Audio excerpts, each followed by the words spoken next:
What is wrong with this thing?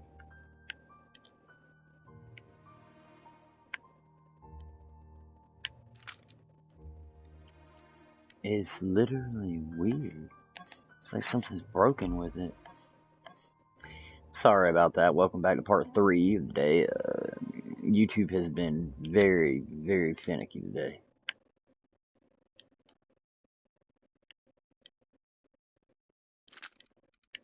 I don't understand.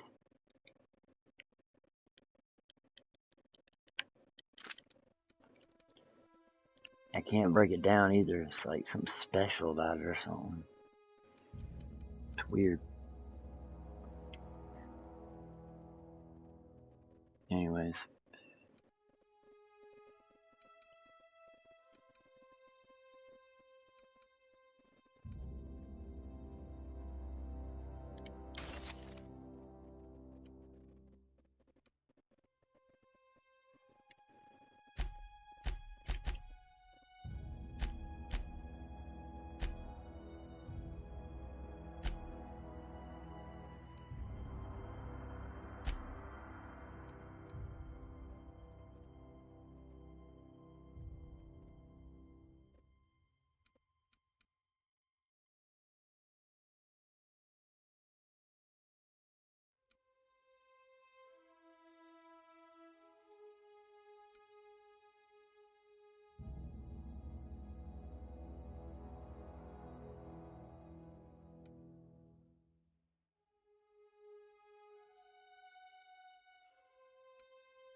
Alright, it is bowl 30, bitch.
Keep your wits about you, friend. I've never... Keep your wits about you, friend. Keep your wits about you, friend.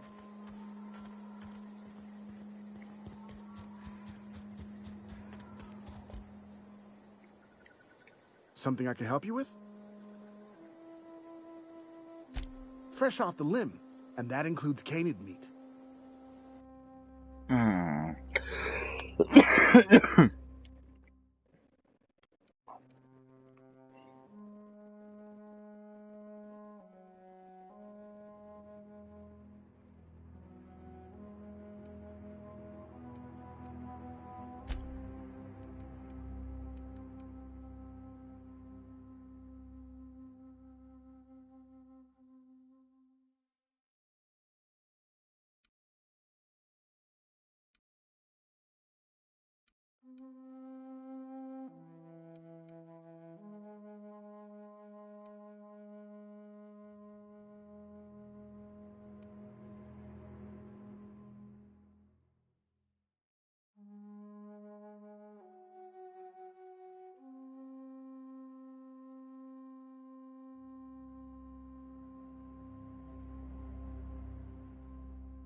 Heads down.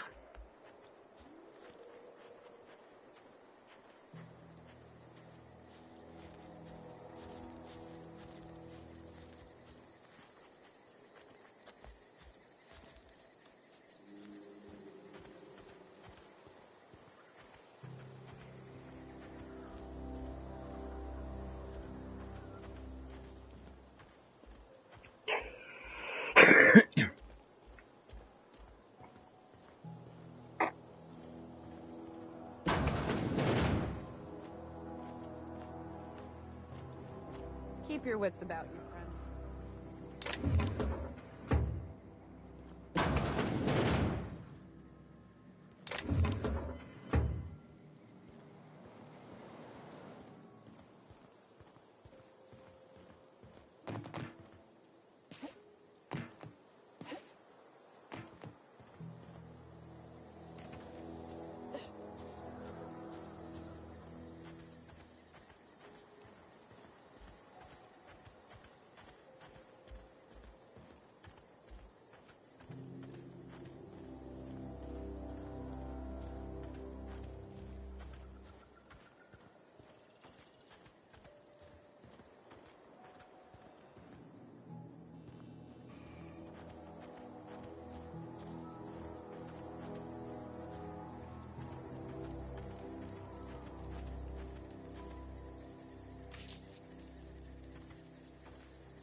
You hear that?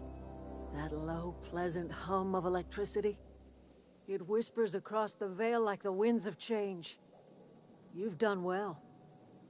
I would have paid my last 5 bits to see the look on Reed's face when the last lamp in town burnt out and the cannery fell to silence.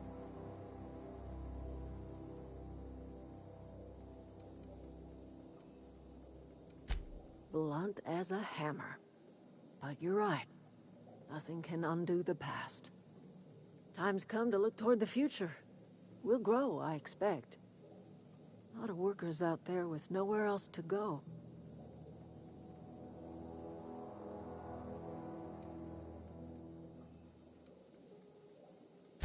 The town was enslaved to its cannery. You set them free. The ones who survived the shock of their own liberation will thank you someday. I am curious. Why did you help us? You don't know who we are. You don't owe us a thing. The plant's crawling with mechanicals, so it stands to reason you risked your life.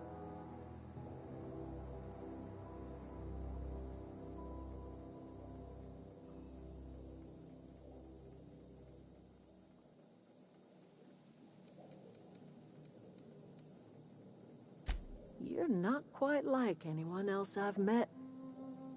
You haven't had your consciousness programmed by the board. You're welcome among us if you're ever so inclined.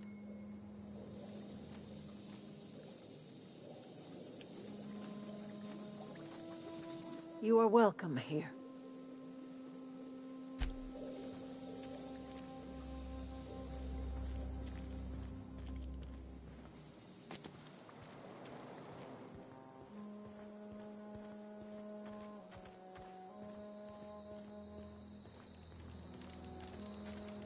If you're hungry, Stefan's got supplies.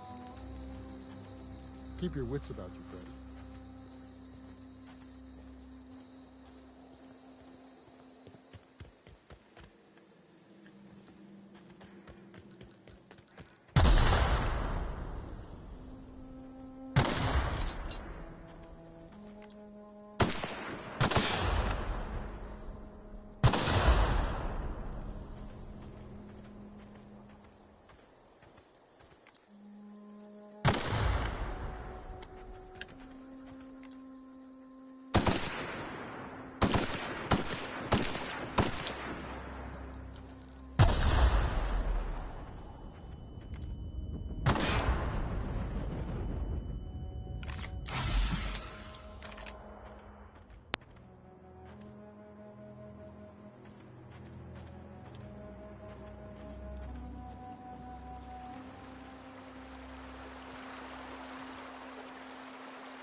Here they come!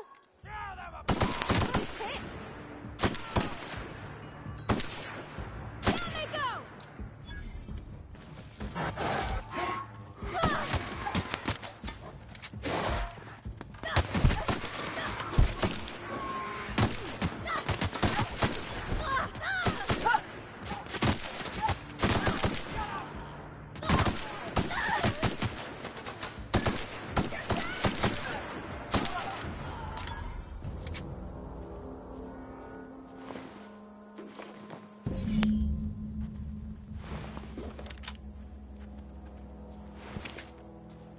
Man, bro, you got your ass beat again. You might wanna,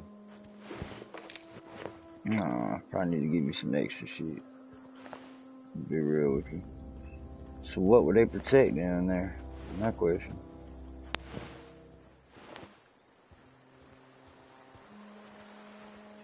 Doc.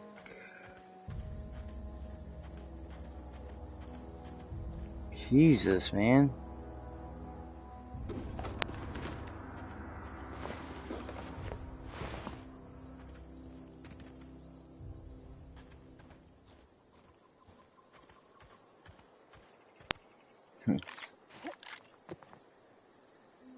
Dump all my body parts into my trunk. Alright, let's go.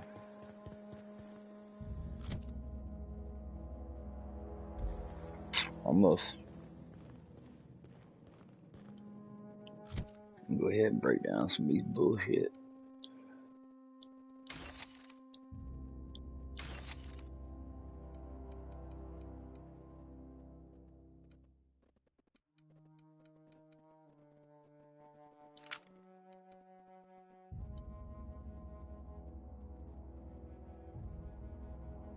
Okay, so it's whatever's in my hands. Huh. Got you. Smart.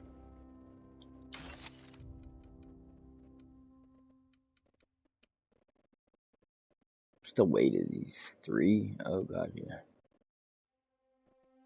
And these are 2, so level 2s. We'll get rid of them. Level 3s, we'll get rid of them too. Level 6, level 5, level 1 later.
Raising your sneak kills unlocks sneak attacks while stealthing. Your first attack is not work. Melee.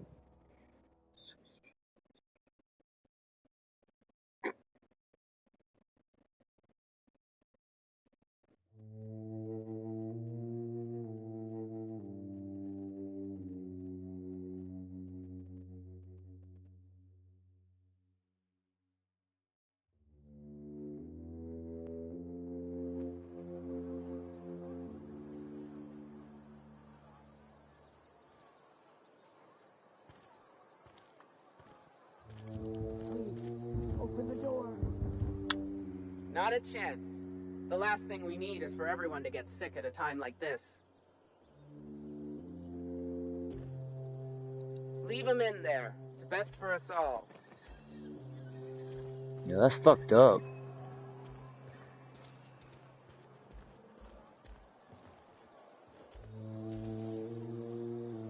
Something you need? Now I feel horrible. Now the sick people are gonna die.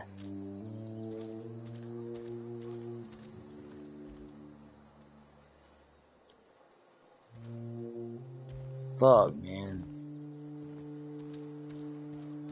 There's no way to get them out. I guess if I could kill you and everybody in town. Are you still there? The power's out in the whole town. Pipe down. Leave him in there. It's best for us all. Leave him in there. It's best for us all.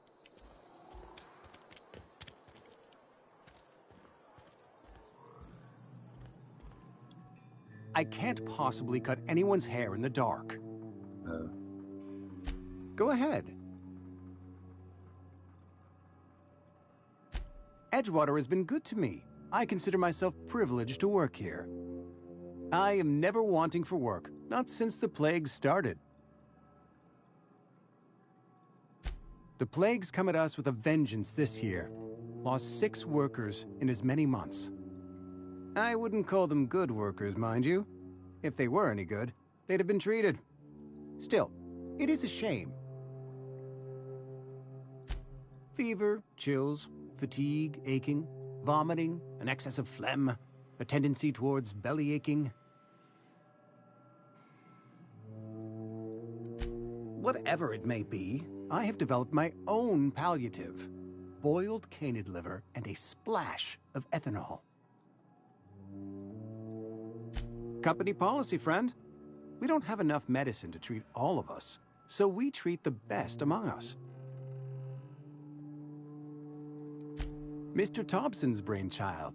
Have you met him yet? Thoughtful-looking fellow, stares out of his office most hours.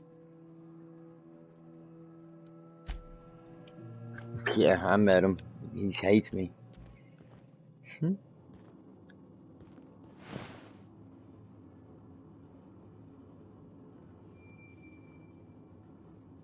That man has some stuff I ain't gonna steal.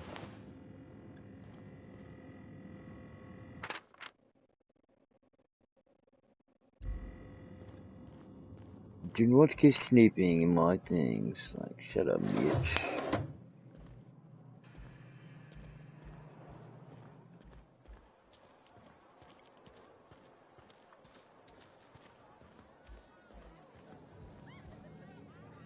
Power's gone. Law knows how long.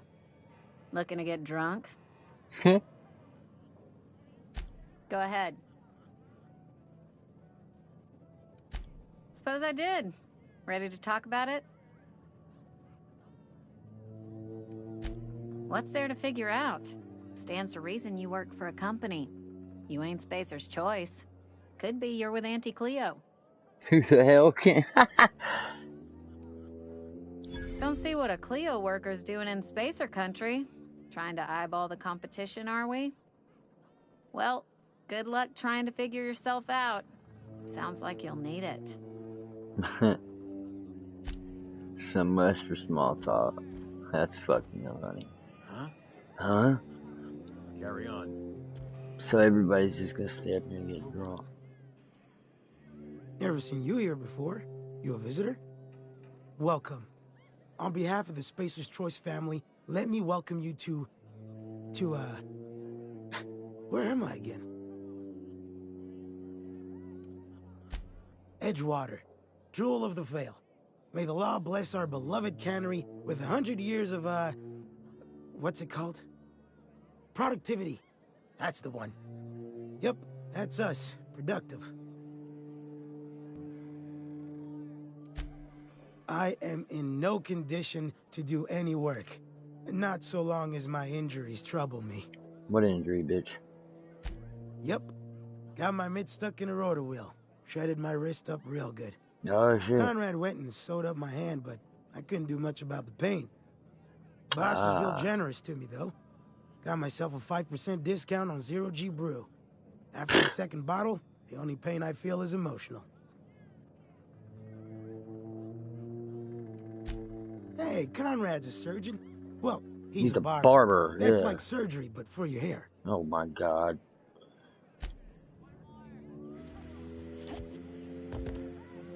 Spacer's Choice takes care of its own. Why is this guy... that's weird. Everything's gone all dark, but I ain't passed out yet. Don't make no sense.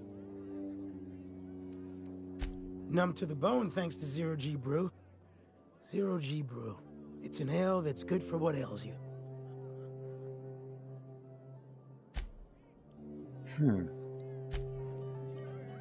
Yeah, your fucking hand's gonna fall off, bro, but whatever. Bunch of idiots in this town. Sealed. Shit. Alright. You go ahead and tell this bitch I'm done.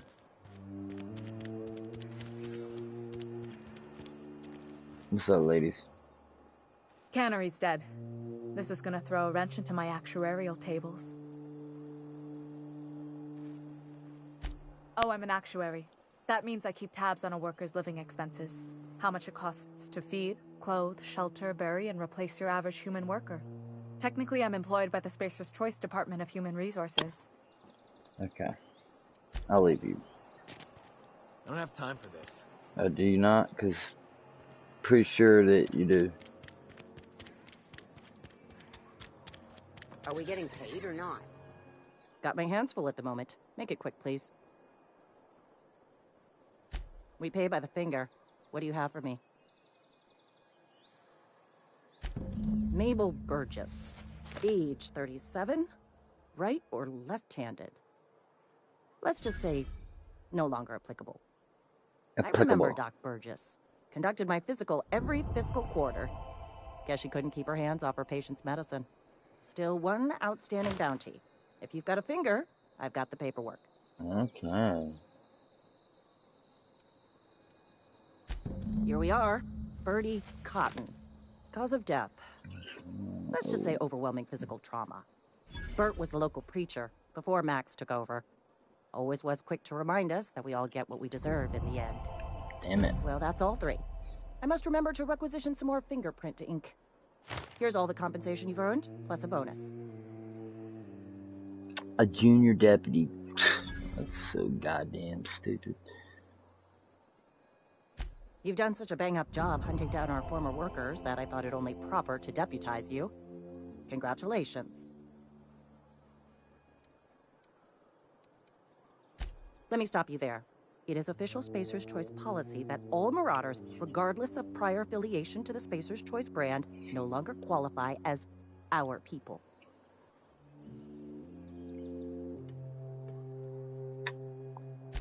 Marauders are folk who lost the will to keep working, wandered out into the wilds and gave into their baser instincts. Not everyone's cut out to work in Edgewater. Some turn deserter, some turn marauder. None of them get my sympathy. Damn.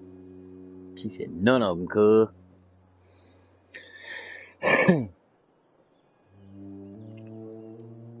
Uh-huh. I recall young Eugene. Good kid. Nice smile. Fussy about his health, though. Took a little too much adrenatime. That'll do a number on your brain matter. Says so right on the warning label. Violent psychosis is a well-documented and legally accounted for side effect of adrenatime.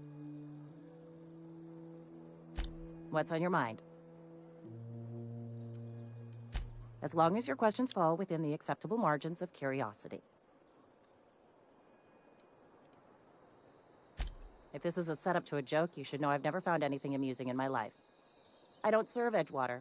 Edgewater and the entire region of Emerald Vale serve Spacer's Choice.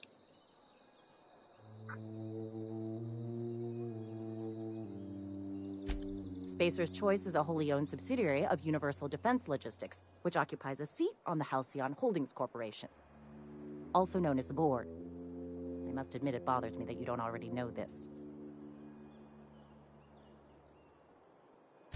Flattery won't get you anywhere with me. The bureaucracy is a noble profession, but not all of us are gifted enough to serve in it. Something to report?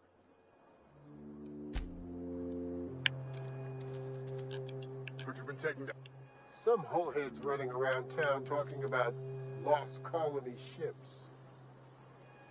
Heard you've been taking down marauders. You're safer inside the walls. You're safer inside the walls. Don't know how long we'll last without power.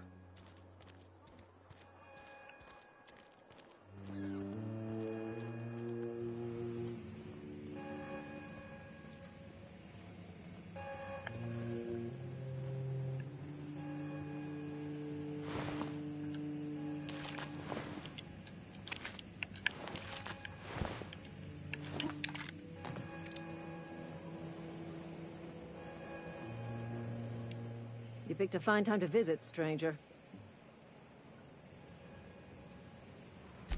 Yeah?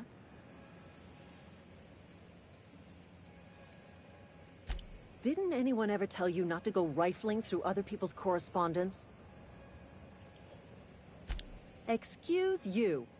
Eugene's body and all rare earth minerals contained therein already belong to Spacer's Choice. And we're all part of the Spacer's Choice family here. Never mind. I don't have to explain myself to you. I don't? Okay. What's on your mind? You Yeah? I don't understand. I found Eugene's body. I know the guy shot himself. Wait, are you telling me he was murdered?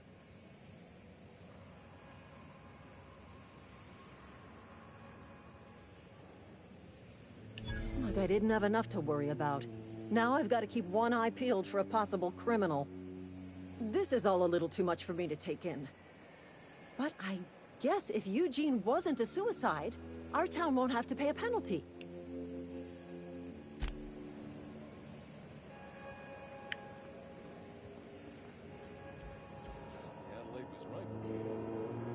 Desertion is a criminal offense, punishable by hard labor. Yeah. About that.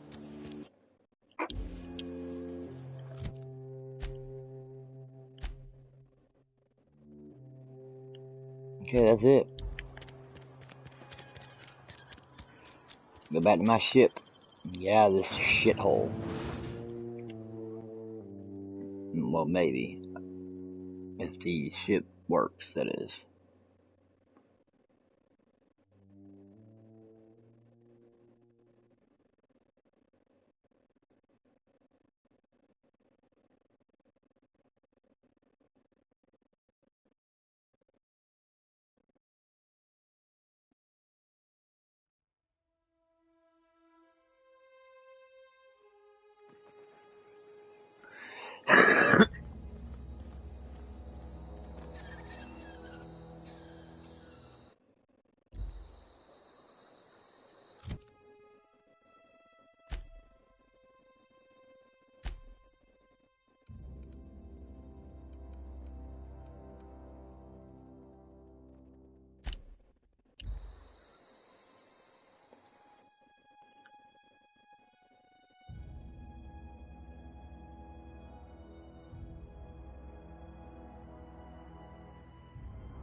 Okay, going quiet.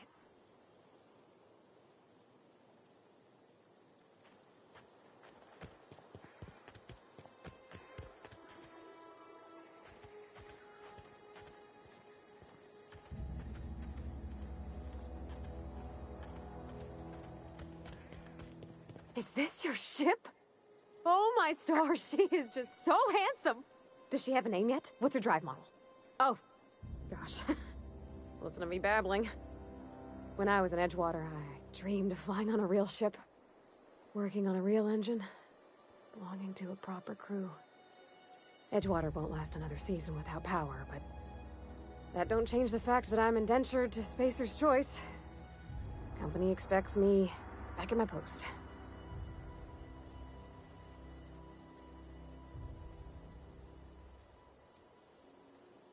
I've worked on the occasional supply coach in need of repairs. Once I built a little model craft out of spare parts, but Mr. Thompson found out and I had to take it apart. I want to ask you something, and you can say no. But can I come with you? I could tend to your engine. I know my G-valves for my catalyzers, and I can keep your ship singing. And if you ever need a pair of eyes watching your back, I can do that too. What do you think?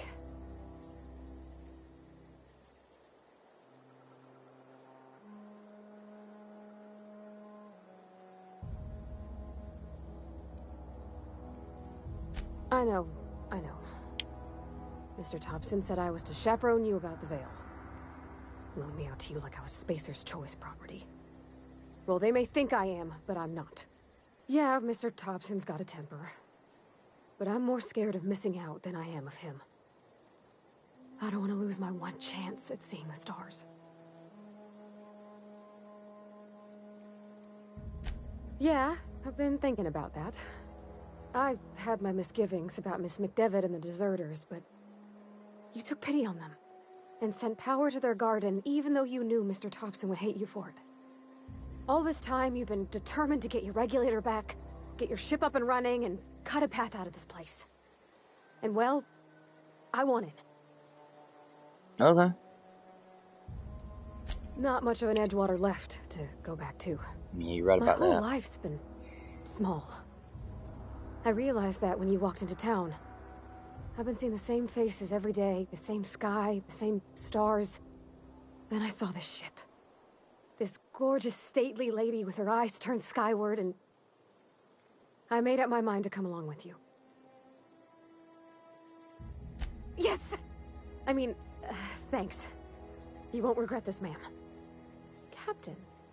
I can call you Captain now. Ha! I got a captain. Something you need?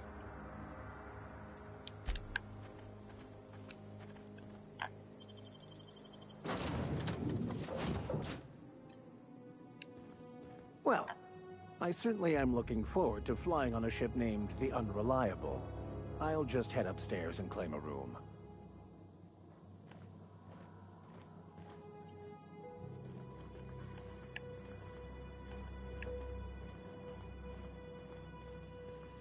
Captain, I have detected that the town of Edgewater is now without power.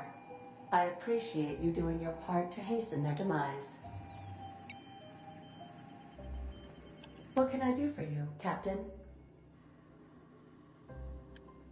Do you know how to install a power regulator? Outstanding, Captain. Your aptitude for engineering will prove invaluable in the event of another catastrophic engine failure.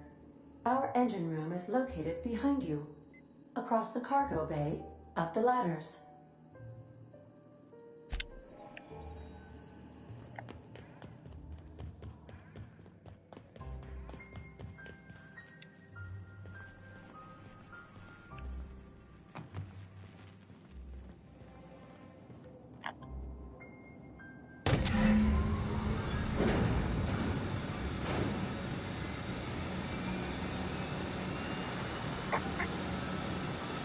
Where are we headed?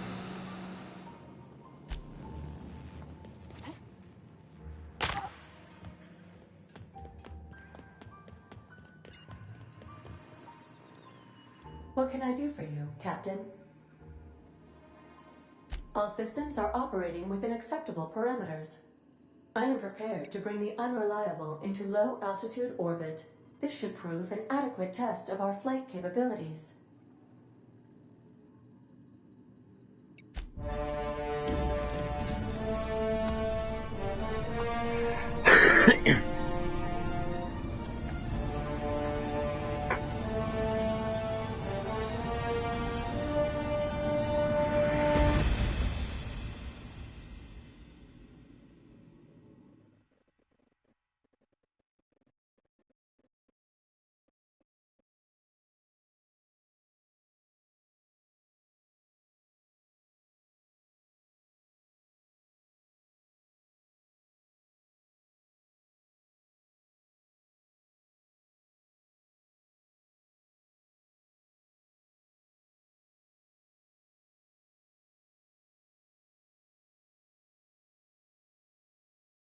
have received a communication request from Dr. Phineas Wells.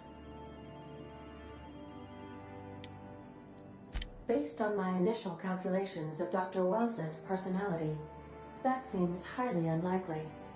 Aha, there you are. Hale and hearty, and captain of your own ship. I see you're putting the Unreliable to good use. Shame about her former captain. Horrible way to die. How are you feeling, by the way? I lost track of you in that cave back there. Experiencing any, unnatural drippage? Perfectly normal side effect of thawing, I assure you.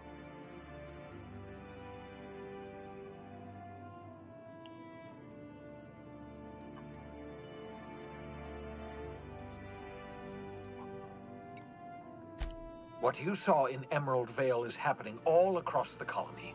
Food shortages, lack of supplies, and basic necessities. We're dying.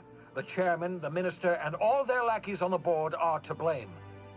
The Hope has some of the brightest minds Earth ever sent us. If we can revive the Hope's colonists, they can help us undo the board's mistakes. They can help us set things right.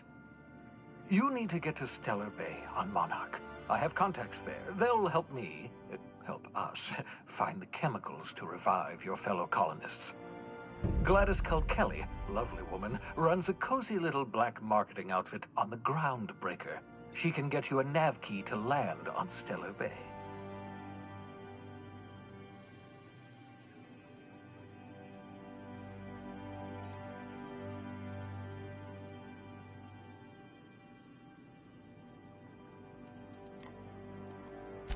Without a skip drive, good luck. You'll be dead before you make it to the nearest star. Look, I admire your optimism, but the sad truth is you're stuck here. You, me, and the rest of this colony. We're all skating precariously around the edge of oblivion together. None of us are leaving Halcyon alive, so we may as well make it a better place, and we can start by reviving the Hope.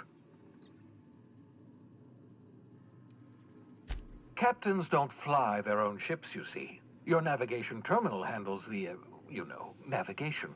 Think of a nav key as a set of flight instructions.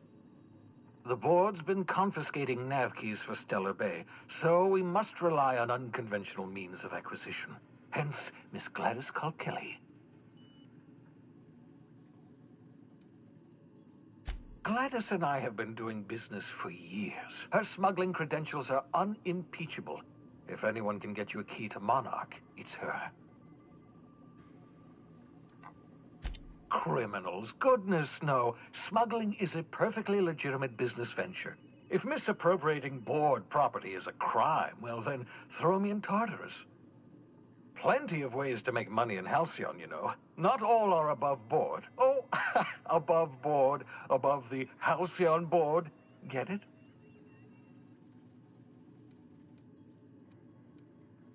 Well, yes, someone has to be after all. In theory, I suppose you could land your ship in Cascadia, and in theory, I suppose you might survive the experience. Cascadia is utterly seething with dangerous, highly aggressive creatures, more than capable of tearing you limb from limb. You'd have to be a lunatic to land in Cascadia, and I'm reasonably certain I tested your brain for incipient signs of insanity. Trust me, talk to Gladys Culkelly. Excellent. I'll send her a wireless. Let her know you're coming. By the way, I gave Captain Hawthorne a disguise apparatus of my own design, cutting-edge technology, years ahead of its time. I call it the Holographic Shroud. I'm sure it will prove remarkably useful to you. You'll find it in the captain's quarters. Marvelous device. I'm quite proud of myself. The shroud changes the user's appearance to mimic that of another. It has limits. First-generation technology, you see, but promising. Exciting to see it in use at last. Very simply, the holographic shroud uses biometric information contained on standard identity cartridges to generate a holographic projection around you.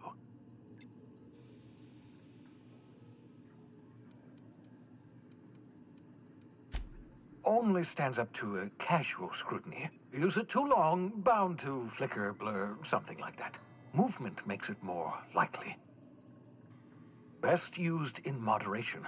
When you see guards in your path you can't sneak past, for example. Maintain your distance. Act normal. No running, no jumping. Don't draw their attention. If they pay attention, they're more likely to notice flaws in the hologram.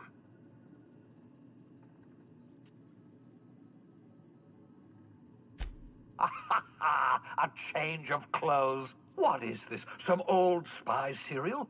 What inattentive and brainless guard would be fooled by such a shabby disguise? The holographic shroud masks not only your clothes, but your face and fingerprints. It modulates your voice and sweetens your breath.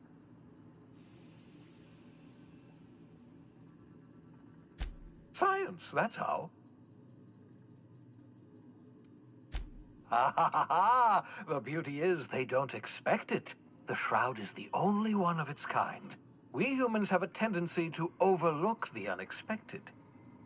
Activate the disguise, walk past someone. What do they see? A figure dressed like a fellow employee. Don't act odd. They won't focus on you.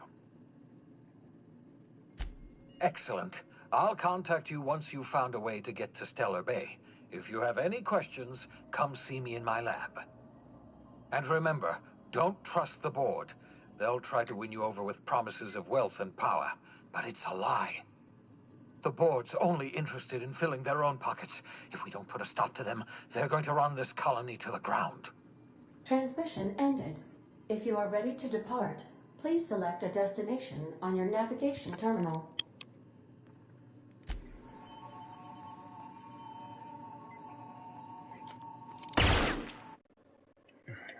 Anyway, watching this shit.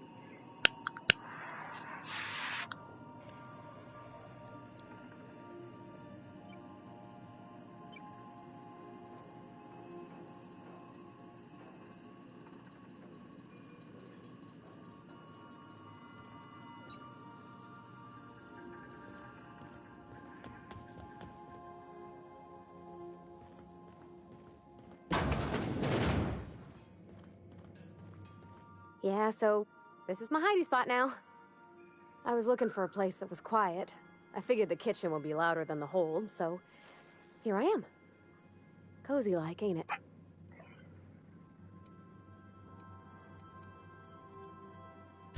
That's in pretty good shape considering how hard Mr. Hawthorne ran it. It's a Yakita LHA 120, A2 model, I'm pretty sure. The Block 2 design scooshed in extra cargo space but didn't change the stock engines. Probably a touch underpowered, huh? Accurate in all particulars. I conclude you are Edgewater's board-certified mechanic.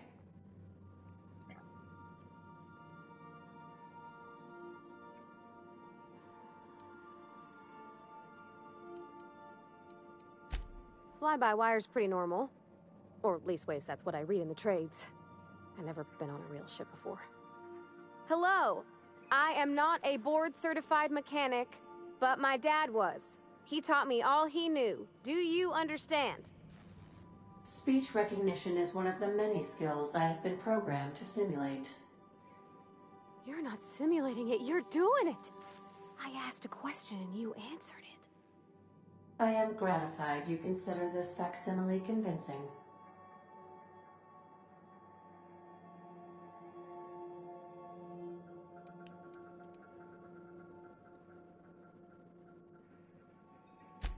I am at your disposal, Ms. Parvati. You will find the technical schematics in the engineer's locker, though I'm afraid Captain Hawthorne has lost the owner's manual. I don't see any holes in the hull. I'll take a good squint at her, make sure everything's tip-top. But I think we're cooking with plasma torches. You can do that, you know. My dad taught me how to make grilled cheese sandwiches with a plasma torch.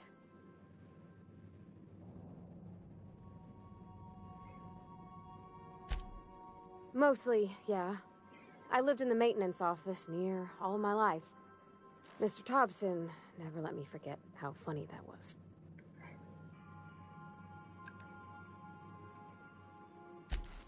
I'm not exactly a model employee. Not like you wanted. The kind that stays quiet and gets the right work done in the right order every day. It's not normal for anyone to do as their parents. You take a vocational test. That decides your schooling and your career. When I tested out for maintenance, everyone figured it was on account of my dad. They were real unhappy with us.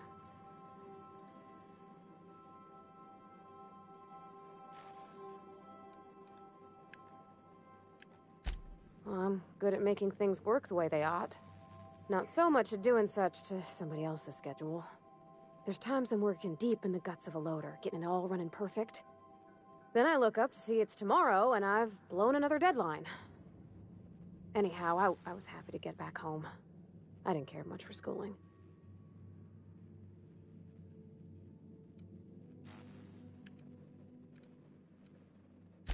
Oh, there were a whole lot of reading, not nearly enough doing. Like, before they'd issue you a wrench, they wanted an essay on the design of different wrenches. Then there'd be quizzes on company regulations for storage and maintenance of wrenches. As soon as I got permission, I spent all my time in the machine shop. They had all manner of parts, but they didn't want me using them, so I had to sneak them sometimes. I even slept in there. Had a hammock tied up in the rafters. Before I left, I installed a little skylight for myself, so I could see the stars. When an engine came in, I'd strip it down and rebuild it. I mostly built for myself. Custom tools, little mechanical critters to talk to. When my roommates tried to talk, I'd get so nervous I'd be drenched in sweat. It was easier for everybody when I stayed off on my own. I doubt any of them remember me now. Yep, nothing much had changed. Everything was a little grayer, a little dirtier. Dad met me at the shuttle and gave me a big ol' hug. I noticed straight away that he was moving slower and stiffer. He made a little grunt when I squeezed.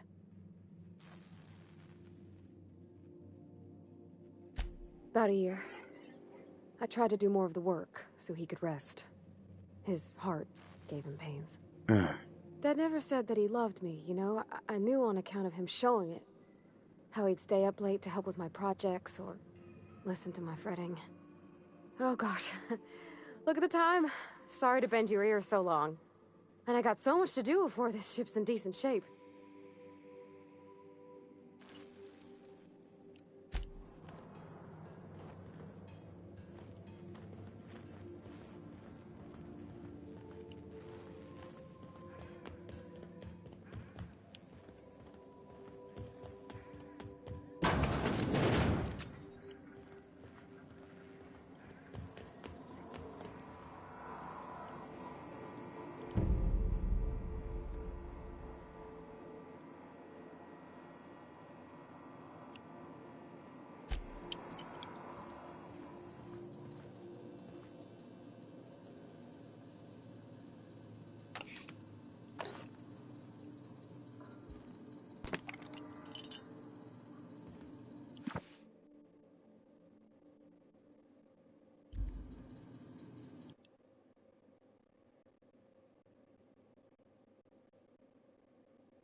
I could spend hours reflecting on the secret workings of the universe. Little else in this colony offers such a relaxing pastime. So, tell me what's on your mind. I excel at confessional listening.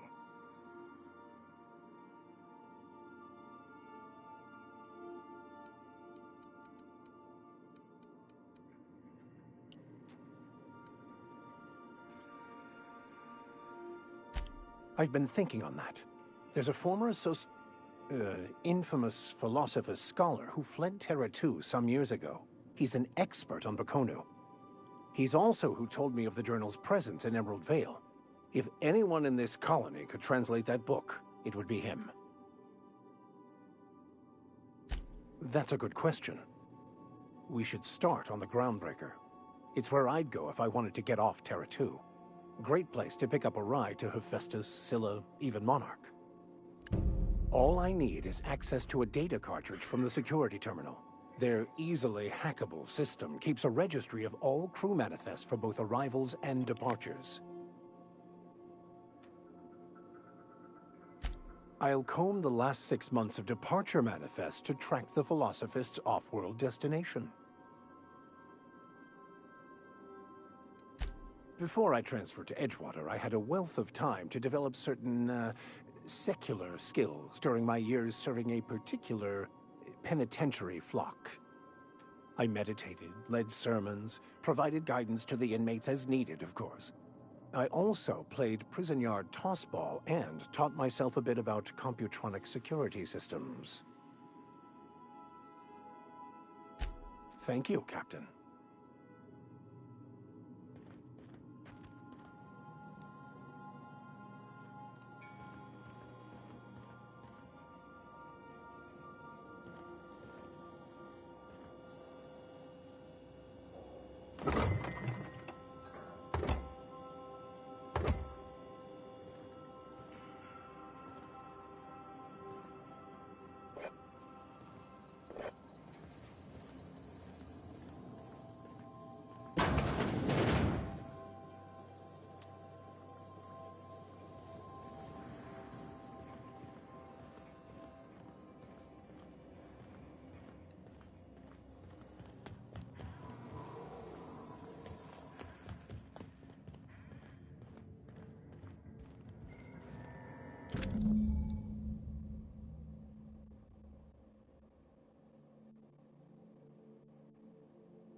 I could probably spend years fixing this boat, stem to stern.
As always, I am at your disposal.